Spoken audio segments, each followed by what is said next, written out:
welcome to the 10 in 10 podcast today. We are here with Lisa Reyes. I can talk, I promise. And I'm so excited. We talked a little bit about joining before we got on, but I'm so excited to hear more of your story because you're in the real estate world, but it's sort of new-ish, the real estate or the realtor perspective, not real estate in general.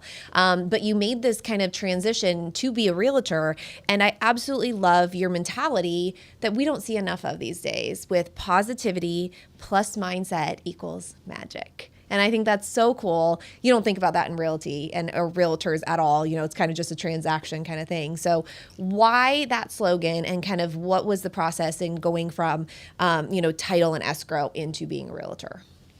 Well, we moved from San Diego and from California, originally from San Francisco Bay Area.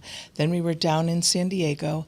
And when I left, I couldn't bring my escrow work with me because I was new here, and you have to, obviously, realtors in San Diego or San Francisco Bay Area were my clients, and now I'm here in Arizona, and I thought, you know what?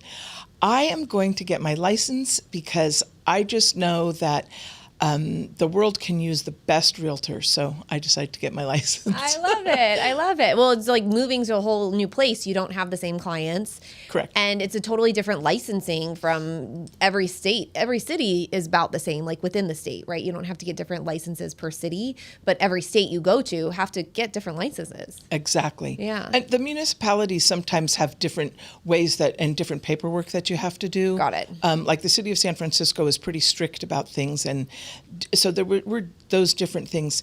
But as an escrow officer, and when I was in escrow, I learned one thing, and it's that you take care of clients and you handle clients using your attitude and using your ability to communicate, and most importantly, to see the transaction through their eyes. Because you already know, and you're an expert in your field, mm-hmm. and you already know what you know. Mm-hmm. The people coming into the transaction, many times, they don't know. Yeah. Like what's expected of you as a seller, what's expected of you as a buyer, what's expected of you as a loan officer as it pertains to escrow. Mm-hmm. And no offense to my beautiful real estate community, and I love my industry, mm-hmm. but sometimes realtors don't understand exactly where the escrow officer fits into the pecking order. Okay. So the magic is that here in the United States of America, we can be homeowners, we can own property, and it's a beautiful thing. The tenseness of it sometimes was absolutely overwhelming for people. And I thought, and as I was coming up through the ranks in escrow, I thought, it's okay that they don't know. Because I remember being brand new and going, title? Mm-hmm. What's title? And I was working in a title company, so I had to learn fast, yeah. right? So just understanding that perspective of somebody not knowing, mm-hmm. and the impact and how huge of a transaction it is. Most people, it's the largest financial 100%. Transaction of their life. Yeah. They say buying, selling homes, having babies, marriage, and are like the biggies. Yep. So I was adamant that people wouldn't feel stress mm-hmm. because of where I fit into the mix and to the transaction. And when they finally came in to either sign loan docs, and I was a notary too, so I did a lot of my signings because I knew that some of the questions that they would have because of knowing the whole transaction. Mm-hmm. So I really enjoyed doing that because it really helped the buyers, for example, to understand what it was they were doing in taking hundreds of thousands of dollars from a creditor and putting it into their personal debt. I mean, just that in and of itself is like monumental for sure. all of us. Yeah. Well, and it's a world that many people, it's not like a lot of people say, I need to buy a house and they learn the whole step, like the whole process along the way. You have to work with people that you trust. And that's why I love the saying, the positivity plus mindset equals the magic that you create. And it sounds like you're creating this for your clients. So not only are you an expert in various different areas in the industry, but you're creating this sense of comfort along the way to hand over thousands, sometimes millions of dollars into, like you said, the biggest purchase ever. And that is a very scary thing. But when you're working with somebody side by side, it helps create that comfort, and it's not just like a transaction. Because I do events, every person I do events with, it's like the biggest thing. It's the biggest thing of their year, and I'm like, this is like the 7th one I've done in this month, And same thing with houses. It's like it is just kind of turnkey for you, but you're making it that personable on that personal level for your client, which sounds incredible. Well, thank you. Yeah, no, of course. So we talk about kind of sharing the mindset kind of over time with the transaction. What are some things that you think you do differently than other potential people in your industry to make that transaction more seamless, more memorable, a little bit easier?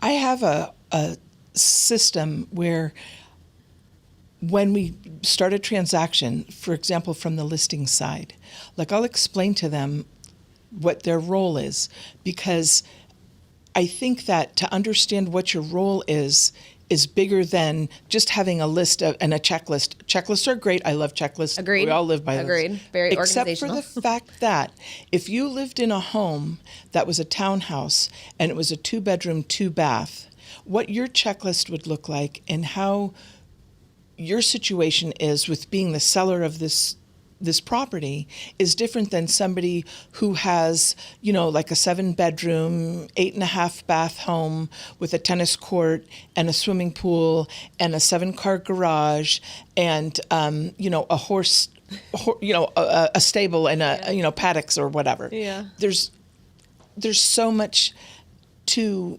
being human with that person. Mm-hmm. And knowing what their perspective is. Yeah. I think that the positivity that I create and that I feel is just getting to know somebody.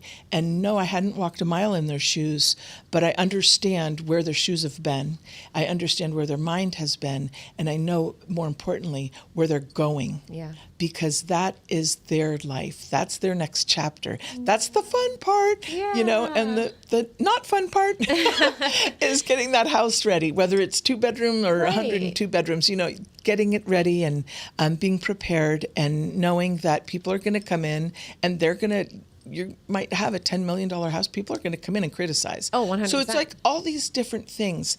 And I think that one of the most important things is when someone knows that you genuinely find them as a very important part of a transaction, mm-hmm.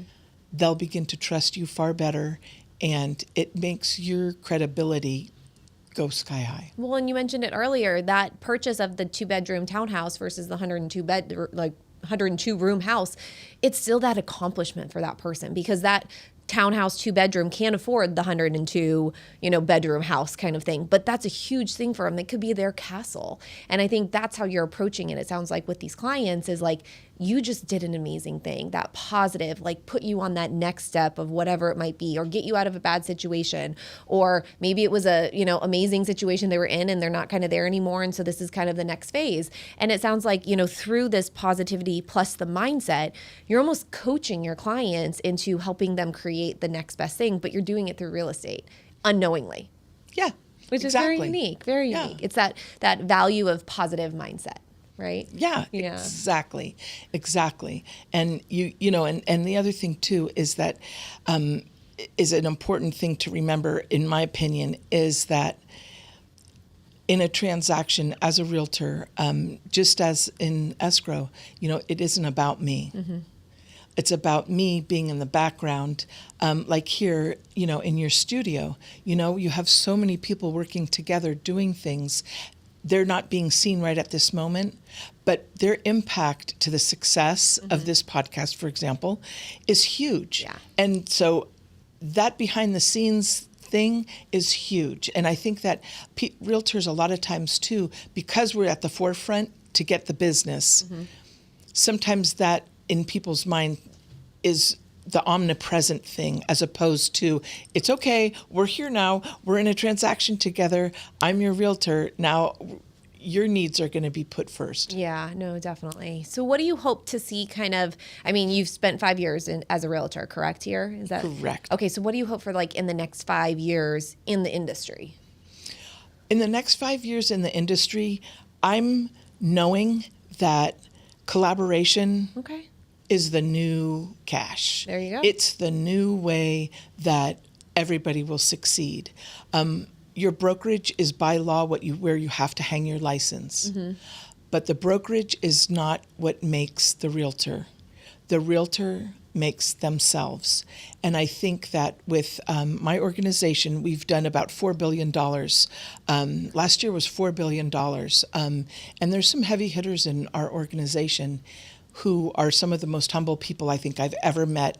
And when you see them on Instagram or whatever, you may not think they're humble, but that's cool because, sometimes you just got to get out there, whatever. Yeah. But I think that in our industry in the next 5 years, for people to see that there's so much life to having the human touch in your transaction. And there's so much reality in being transparent and collaborating with other realtors, and where they hang their license is one thing, but who they work with is far more important. Yeah, it sounds like the future is teamwork. Yes. And then also with that, positivity plus mindset equals magic. Yes. I love that. Well, thank you so much for being here today and helping me know about the real estate world. That is one world I do not know. I remember a counter in my place and it was $50. I'm like, really? You guys are dealing with this on a daily basis? Not my thing. But thank you again. So great to have you. And everybody, thank you guys so much for joining the 10 and 10 podcast. And definitely stay tuned to hear from some more other people.